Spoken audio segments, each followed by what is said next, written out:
വെള്ളിയാഴ്ചത്തെ പ്രൊമോയിൽ അനുമോൾക്ക് വീട്ടിൽ വലിയൊരു മിസ്റ്റേക്ക് പറ്റുന്നുണ്ട്. അനു സ്വന്തമായിട്ട് ഒരു കറി ഉണ്ടാക്കി വീട്ടുകാർക്ക് കൊടുക്കാൻ നോക്കുകയാണ്. പക്ഷേ അത് പാളിപ്പോയി. അത് സമയത്ത് കൊടുക്കാൻ പറ്റിയില്ല. എല്ലാവരും വിശന്ന് നടക്കുകയാണ്. അപ്പോൾ എല്ലാവരും ഒന്ന് പ്രതികരിച്ചു. നിന്നോട് പറഞ്ഞതല്ലേ ആ കറി ഉണ്ടാക്കണ്ട, ഇന്ന കറി ഉണ്ടാക്കിയാൽ മതി എന്ന് പറഞ്ഞ്. അപ്പോൾ നീയല്ലേ പറഞ്ഞ് ഇത് ഉണ്ടാക്കാൻ എന്ന് പറഞ്ഞ് അനുമോളുടെ നെഞ്ചത്തേക്ക് കയറുകയാണ്.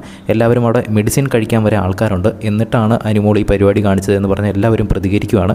ഷാനവാസ് വന്ന് പറയുന്നുണ്ട്, ഒരു സൈഡിൽ ചപ്പാത്തി ഉണ്ടാക്കുമ്പോൾ തന്നെ അപ്പുറം കറി ഉണ്ടാക്കണം, അല്ലാതെ നീ ഒരു ചപ്പാത്തി ഇവിടെ ഉണ്ടാക്കി കഴിഞ്ഞിട്ടല്ല അടുത്ത കറി ഉണ്ടാക്കേണ്ടത് എന്ന് പറഞ്ഞ് ഷാനവാസ് നേരെ അനുവിൻ്റെ നെഞ്ചത്ത് കയറുന്നുണ്ട്. ഷാനവാസ് മാത്രമല്ല, നൂറാണ് മെഡിസിൻ്റെ കാര്യം പറഞ്ഞത്. ഷാനവാസ് വരുന്നു, ആര്യൻ ചൂടാക്കുന്നുണ്ട്. അക്ബർ പറയുന്നു, അയ്യോ അവളെ കരയിക്കല്ലേ. ഇങ്ങനെയെല്ലാം പറഞ്ഞു കഴിഞ്ഞപ്പോൾ അനുമോൾ ഓൾറെഡി കരഞ്ഞു. അപ്പോഴാണ് അക്ബർ പറയുന്നത്, അയ്യോ അനുമോളെ എങ്ങനെ പറയരുത് എന്ന് പറഞ്ഞ് സർക്കാസ്റ്റിക് ആയ രീതിയിൽ പറയുന്നുണ്ട്. പ്രൊമോ ഇഷ്ടപ്പെട്ടാൽ വീഡിയോ ഒന്ന് ലൈക്ക് ചെയ്യുക. എല്ലാ ദിവസവും പ്രൊമോ അപ്ഡേറ്റ് ലഭിക്കുന്നതിനായിട്ട് നമ്മുടെ ചാനൽ ഒന്ന് സബ്സ്ക്രൈബ് ചെയ്യുക.